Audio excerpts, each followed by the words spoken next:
पापा देखा कहने लगी बोले नालायक, अब तुझसे हम क्या कहें, तूने हमें इस लायक भी नहीं रखा कि हम श्राप देके सफर डालें। अरे पापी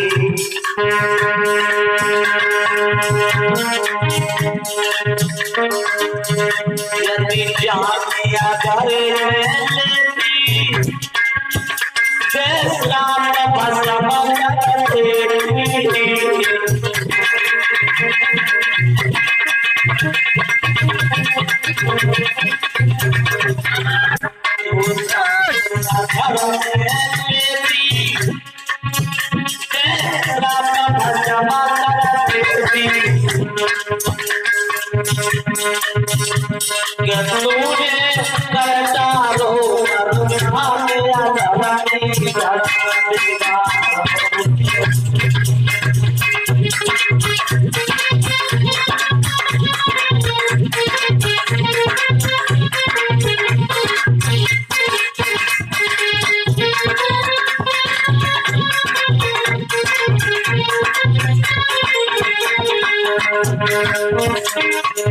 भैया कहने लगी बोले पापी, अगर मैं जान लेती कि तू राक्षस है तो मिलने से पहले, जल करने से पहले तुझे श्राप देकर के मैं भस्म कर देती।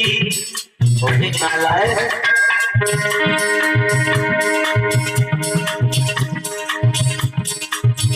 अब किस्मत पे पछतावे तो श्राप देने ना पावे।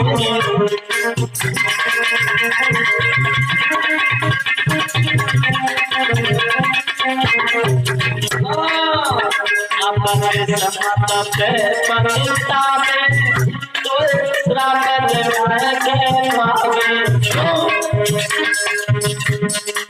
तूने करना रो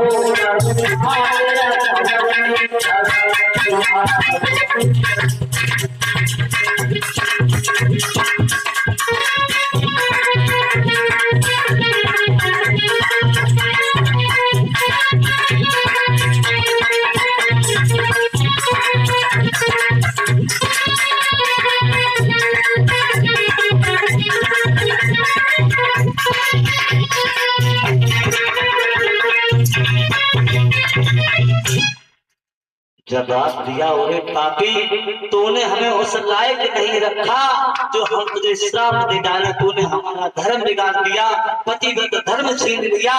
और नालायक, उग्रसेन के रूप में जो था राक्षस, वो अपने रूप में आ गया। कहने लगा क्यों व्याकुल हो रही हो, जब तुम इतनी नाराज हो रही हो तो इतनी अच्छी लग रही हो, और जब खुश होती होगी तो कितना अच्छा लगता होगा।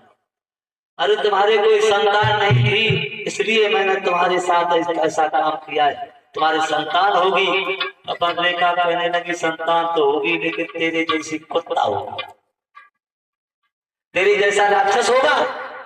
लेकिन ध्यान रखना पापा देखा, ध्यान रखना कि मेरे समान योद्धा होगा, मेरे समान योद्धा होगा।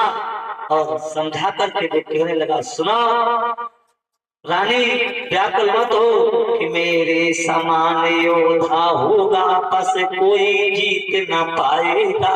राजा नर की तो बात है क्या, इंद्र भी हार कर जाएगा।